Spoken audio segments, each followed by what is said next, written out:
عليكم حبايب ديالي، كيف دايرين؟ نتمنى تكونوا كاملين بخير وعلى خير. مرحبا بكم في فيديو جديد ووصفه جديده. اليوم غنحضر معكم الطاجين ديال الحوت بالطريقه المغربيه التقليديه. اول حاجه غنحتاجو الحوت، يعني الاختيار ديالكم اي نوع تقدروا ديروا. غادي نحتاجو التوابل، غنحتاجو الكمون، وغنحتاجو السكينجبير اللي هو الزنجبيل، وغنحتاجو الفلفل الاسود، وغنحتاجو الخرقوم معرك اللي هو الكركم، وغنحتاجو الفلفل الاحمر والملح، وهادشي كامل معلقه كبيره في كل حاجه. وغنحتاجو القزبر والمعدنوس اللي هي القزبر والبقدونس صافي. وغادي نحتاجو الجوج فصوص ديال الثومه، وغنحتاجو اللب ديال الحامض مصير اللي هو اللب ديال الليمون. ودابا غندوزو باش ندخلو العطريه في الحوت ديالنا كيف ما كتشوفوا في الفيديو.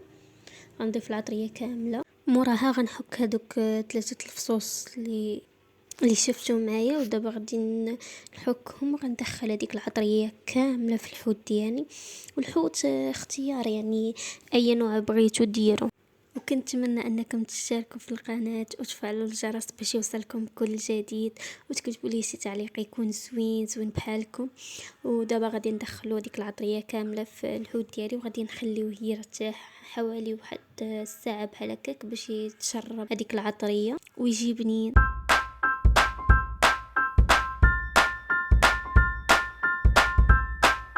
وهنا غنضيف حوالي 4 كاس ديال الزيت نباتي، وتقدروا تعوضوه بالزيت الزيتون. ملي دخلت هذيك العطريه دابا غنخليه يرتاح كيف ما شفتوا. ودابا غندوزو نقادو الخضره اللي غنحتاجو جوج خيزوات وبطاطا وفلفله. هادو هما المكونات اللي كتحتاجي في الخضره ديالي. غنفرشو خيزو الاول لتحت اللي هو كيتحمل الطياب الخيزو. موراها غنضيف البطاطا ديالي والفلفله كيف ما شفتوا. درت الطبقه الاولى اللي هي عباره عن خيزو مقطع دواور، وكيف ما شفتوا دابا غادي نضيف البطاطا ديالي اللي مقطعه حتى دواور رقاق بحال هكايا، مقطعه من الدواور الرقاق اللي حتى الحوت بالزربه يطيب. والخضره حتى يعني بحال الخيزو درتو هو لتحتاني وبطاطا فوق منه باش يطيب ليا داكشي بالزربه. الحوت راه ما تيشدش الطياب بزاف كيف ما شفتوا. خليته واحد الساعه بحال حتى تشرب هذيك العطريه كامله ديالو. ملي تشرب هذيك العطريه تيجي بنين. ودابا ضفت الفلفله، يعني اختياري الفلفله الا ما كنتوش كتبغيوها ماشي بالضروره، ما كتعطيش شي ذوق واو. وهديك العطريه ضفت لها واحد شويه بحال هكاك واحد 2 كيسان ديال الماء كيف ما شفتوا.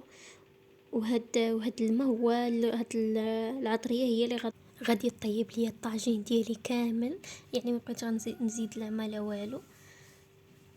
وضفت ديك الفليفله، وضفت الحامض مصير قطعته بالطريقه كيف ما شفتوا. ودابا الطاجين ديالي ها هو واجد، خاصو غير يطيب وساهل كيوجد بزربه تيوجد الطاجين ديال الحوت. ضفت هكايا واحد شويه ديال الزيتون. ودابا غنحطو فوق العافيه كيف ما شفتوا. غادي نغطيه ويخليه يطيب على خاطرو. في الاول جهدوا ليه البوطه، هذا هو السر ديال الطاجين، جهدوا ليه البوطه في الاول، ومن بعد صافي نقصوها خليه يتشرب باش يعطي ديك التعليكه ديالو اللي كتكون غزاله كيف ما شفتوا. وهذا هو الفيديو ديالي، وهذا هو الطاجين الحوت ديالي. وكنتمنى لكم شهيه طيبه، والى اللقاء.